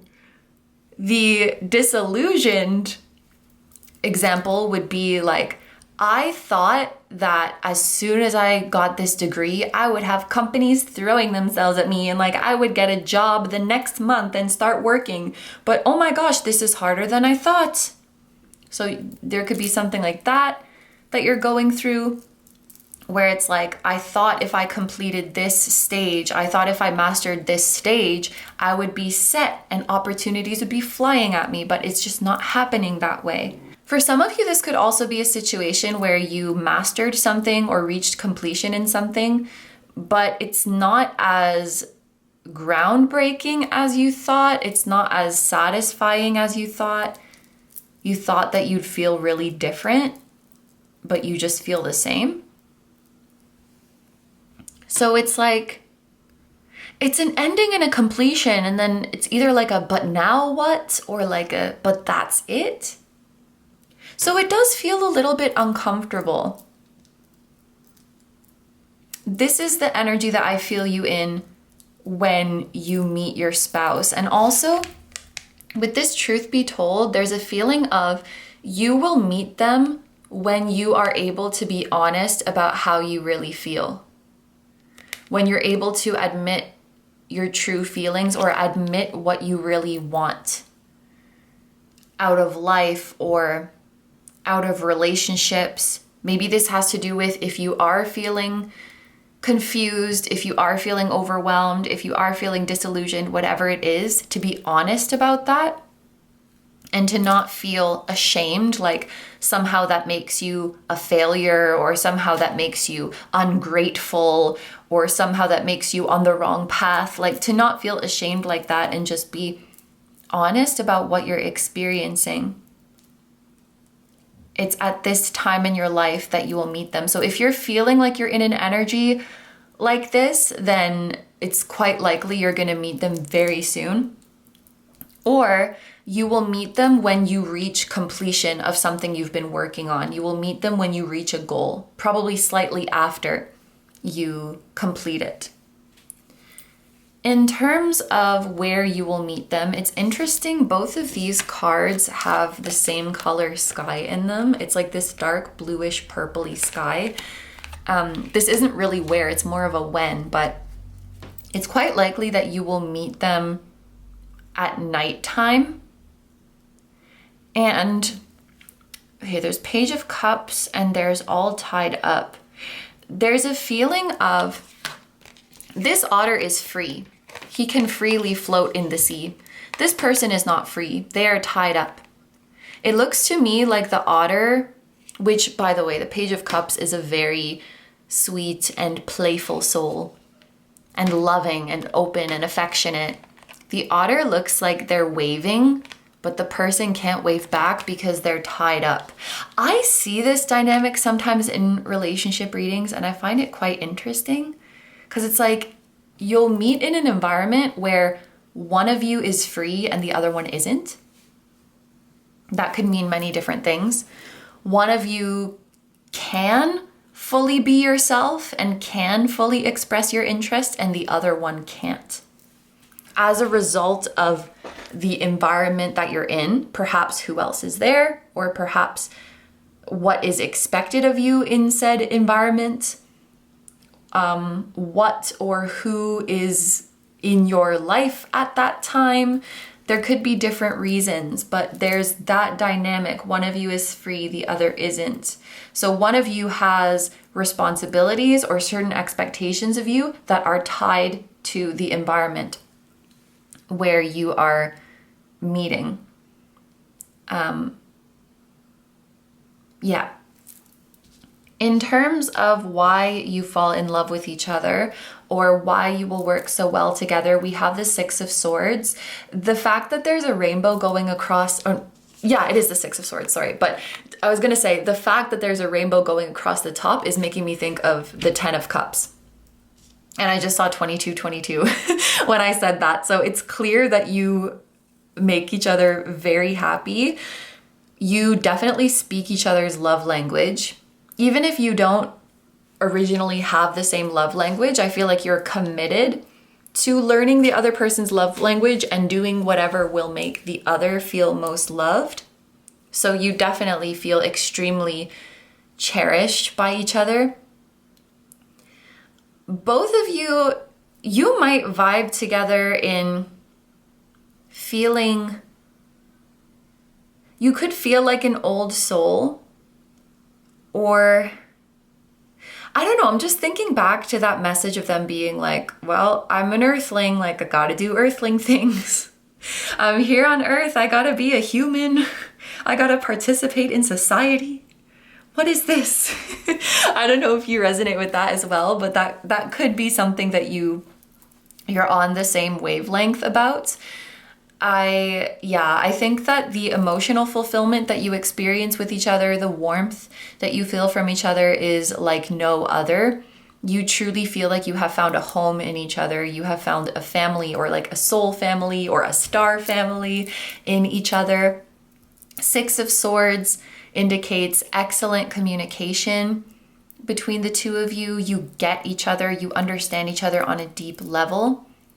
Looking at this whale, it's like sending out vibrations and like, oh my gosh, have you heard that story? I don't know if it's a true story of like the whale who was lonely because his whale sounds were like on a different frequency than all the other whales. So like they couldn't find him, or they couldn't recognize him. I feel like you are the whales whose whale sounds are at the same frequency. So you seek each other out. You hear each other, you find each other wherever you might be. Quite a literal interpretation with these messages, like the ice cream and the TV screen. You could just have similar tastes in things, so it makes deciding what to do very easy. Like you like the same foods, you like the same kind of movie, so when it's movie night, like it's very easy to make a decision. You like the same kind of music, so whoever has the aux cord Like, you're gonna be happy with whatever is playing. There's, you know, obviously that's not a deal breaker in a relationship if you have different tastes, but there could be some compromise there of like, okay, we'll watch what you want to watch tonight, but then we're gonna watch my show tomorrow. But I feel like in this relationship, in so many instances, like, you just naturally want to do the same thing anyway. Like, oh my gosh, you're craving pizza, I'm also craving pizza. Like, oh, you don't like that, I also don't like that. And it just makes it very easy when you have the same tastes like that. You're very understanding of each other's, okay, the way this is coming through is you're very understanding of each other's unhealthy coping mechanisms. Doesn't mean that you enable them or encourage them, but that you give each other grace when you might be exhibiting those behaviors. Because I'm thinking of, when I see freeze, shutting down, honestly, I'm thinking of myself, because I used to be that type of person who will shut down when they're upset and like push the other person away, even though I really want to be close to them. So, and you might have something different, some different, like, not great way of regulating or lack of regulating your emotions in times of conflict, in times of stress. And I just feel like you are so patient with each other and give each other a lot of grace, rather than being like, you know, why are you like this? Or like, why do you have to do that? You're like, oh, okay, my partner's like struggling right now. I see them kind of reverting back to these unhealthy coping mechanisms. Let me help them out. Let me help them out of the hole that they dug, kind of thing. Like, just, oh, that's making me emotional. It's because that's real love, you know, just being endlessly patient with each other and supporting each other's growth. And maybe this is going to sound weird, but it's like there's a keen awareness that we're only human. You know, I'm never going to expect you to be perfect. I'm never going to expect you to have it all figured out. Like, we're figuring it out together, and we're doing our best together. I guess there's this act of love in that you refrain from projecting onto each other, especially like projecting ideals, projecting fantasies, putting each other on a pedestal. It's like, I see you exactly as you are. And the only thing I'm like expecting from you is to be you, to be real with me, and promise that we're going to do our best together. It's like, it just feels very grounding. And it's real love, because it's like a commitment to see you exactly as you are, and not like as I think you should be, or like, you know what I mean? Radical acceptance of each other. I don't love you in spite of your flaws. I love you because you're you, flaws and all. Like, I love all your imperfections. I love your light and I love your shadow. Okay, finally we have this message of how. So this is the advice for navigating this journey towards your future spouse. And we have the 9 of Wands, which as soon as I saw this card, and I don't know if this is like a message that you're happy to hear or not, but it's literally like a just hang in there. So I think when it comes to meeting them or coming together with them, it really is just a matter of patience. This is the first group where I'm feeling this undercurrent of destiny, like divine timing and divine location, if that's even a thing. Like, there's a time and a place where you are destined to find each other. And I find this creature very interesting. It's like camouflaging in the background. There's a feeling of hiding in plain sight. So on one hand, Spirit might appear to not be revealing anything to you because Spirit is saying like, oh, it's going to happen in divine timing. It's going to happen when it's meant to be. Just be patient. But if you really want to know, like, the answers are hiding in plain sight. You know, divine timing doesn't mean that you are kept in the dark about it. Your higher self is in on it. Your higher self knows the secret. Your higher self knows when and where and how it's all going to come together. And maybe if you listen and stay still long enough, it will whisper something to you. It knows. Or they know. Your higher self, they know. But yeah, the Nine of Wands, it is really like you're almost there. So that's important to note. You're almost there. Hang in there. It is really a matter of time. This is not even advice about like you have to do something differently, or, you know, if you do this, it's going to bring you closer to them. If you do that, it's going to take you farther away. I feel like you don't really have to be worrying about that in your day-to-day life. How do I say that? Like, you don't have to worry about your actions one by one. Like, is this the right thing? Is this the right thing? Is this the right thing? Because you will naturally flow there. And your higher self knows what they're doing. So yeah, like I said, I don't know if this is a message you're happy to hear or not, but it is really just a matter of time and patience, and Spirit wants you to know that you're almost there. And then we have this card, keep your heart open even when it hurts. And we see that they're opening up their heart and all these butterflies are coming out. It's actually, whoa, I just noticed that it's actually a very similar kind of illustration to this Truth Be Told card, where the heart space is opening up and all these things are flying out, and then it feels very clear. Keep your heart open even when it hurts. Maybe that's how your higher self will speak to you. I am hearing, I promise to love whatever comes out. So there's this feeling of you like opening up your heart and looking inside with the precedent of, I promise to love whatever I find in here. So some of you have been keeping this space closed because you're afraid of what you'll find in there. What is that sound? Okay, I think maybe that was like a child screeching outside. I just heard like high-pitched sound.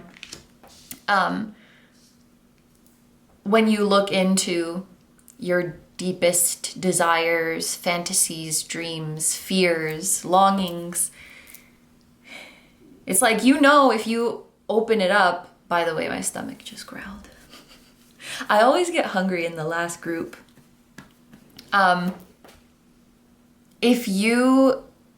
Once you open it up, you can't selectively see what's in there. You have to see all of it. So if you're afraid that there's some part of you that you're not gonna like when you look in there, you may just keep the whole thing shut. And so I feel like in order to open this up, there's this precedent of, I promise to love whatever I see in here. And even if it's painful, I'll keep my heart open. And this is reminding me of the Strength card. It's like the sheer courage and strength that comes with committing to softness in a hard world. I feel like that's a piece of advice, to never abandon your soft heart, and don't let the world convince you that you need to harden or that you need to shut yourself off. But when you open up your heart, I think that's when your higher self will start whispering answers to you. But you have to show your higher self that it's safe to come out. It's like a deer that, you know, you have to be still and gentle and let it come to you. Yeah, so it's this precedent of I love and accept whatever you're going to give me, and that's when your higher self will come out and start whispering answers to you.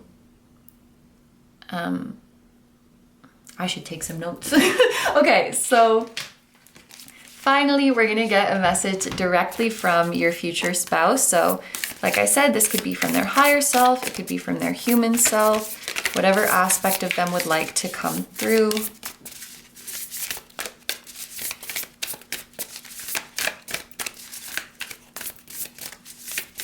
I don't remember if I said this, but this is meant to be a message of comfort or a message of encouragement directly from them.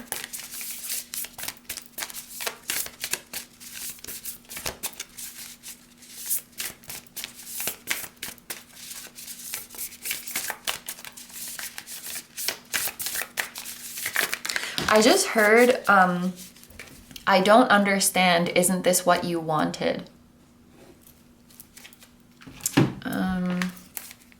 Okay, so we have 2 coming out. This actually hasn't happened for any of the groups of like having 2 cards falling out at the same time, but it's happened twice for you. Only time will tell. Okay, so really confirming here that it is a matter of time, which I feel confirms that there's nothing you could do to like delay it or stop it from happening. It is important right now to take a step back and, oh wow, these look super similar, eh? Maybe you're both in this energy right now. They're both like also both naked and like in a fetal position. Okay. It is important right now to take a step back and spend some time alone. Instead of placing your focus on another, now is the time to give to yourself. So yeah, it's a message of patience. And I also feel like their higher self would say to you, like, you don't have to focus so much on me because you're gonna take the right actions anyway. Your actions don't need to be informed by this idea of what will bring you closer to me or like what will make me like you or anything like that. Because at the end of the day, you're gonna do what you're meant to do regardless. And ironically, by turning your energy inward and focusing on yourself, you're actually connecting to me better. Don't go looking for me out there. Look for me in you, because that's where I am.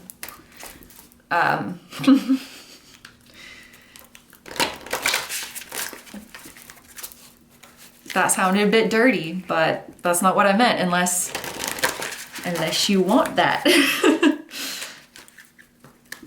Okay. Oh my gosh, my stomach is like growling very loudly, which it usually doesn't do, but she's doing a lot right now.